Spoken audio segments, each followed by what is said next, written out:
शिक्षा के क्रांतिकारी बदलाव। सीबीएसई ने शिक्षा के माध्यम के रूप में 22 भाषाओं को पेश किया। देखिए, सीबीएसई ने एक ऐतिहासिक कदम उठाया है जिसने अपने अधिग्रहण का माध्यम बढ़ाकर 22 भाषाएं शामिल की हैं, जिसमें स्थानीय भाषाएं और मातृभाषाएं और साथ ही अंग्रेजी और हिंदी भी शामिल है। इस महत्वपूर्ण निर्णय को जो केंद्रीय शिक्षा मंत्री धर्मेंद्र प्रधान ने घोषित की है। भाषा एकता को बढ़ावा देने और छात्रों को एक अधिक समग्रता और सर्वव्यापी शिक्षा अनुबंध प्रदान करने का लक्ष्य है, भाषा एकता की दिशा में एक कदम है। आज तक सीबीएसई स्कूलों में प्रमुख रूप से अंग्रेजी और हिंदी में ही पढ़ाई की जाती है। हालांकि हाल ही में सीबीएसई द्वारा जारी किए गए निर्देश के अनुसार अब स्कूलों को अपने छात्रों को अनुबंध में आनुवंशिक भाषाओं का माध्यम चुनने की अनुमति है, जिसमें कक्षा 1 से 12 तक की अध्ययन सामग्री शामिल है।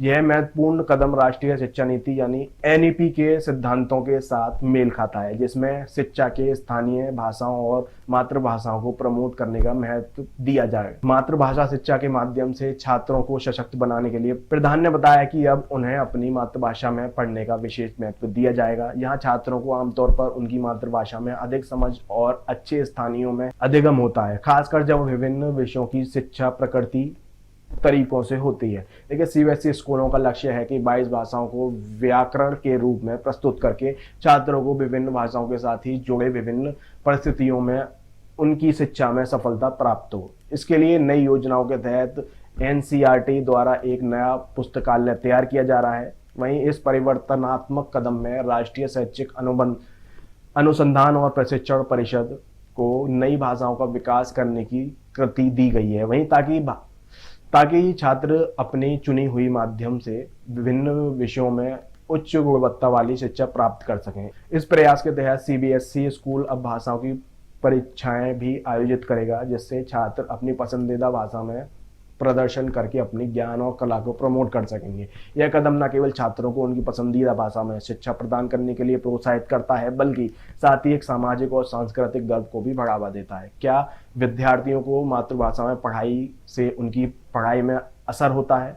क्या आपने खुद के अनुभव में इसका कोई फर्क महसूस किया है? अगर किया है तो कमेंट बॉक्स में कमेंट करके जरूर बता दें। Thank you.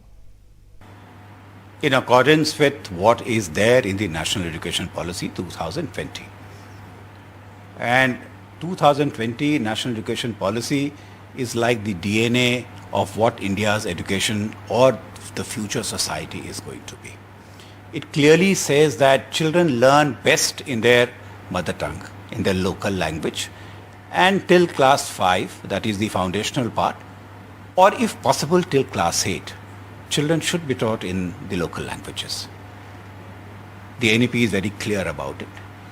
So this year, when the national curriculum framework is coming, a decision has been taken that NCERT, which brings out books in Hindi and English, would bring out books in all the 22 languages which are there, part of Schedule 8 in the Indian Constitution.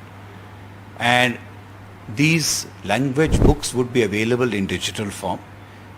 People would be able to use it.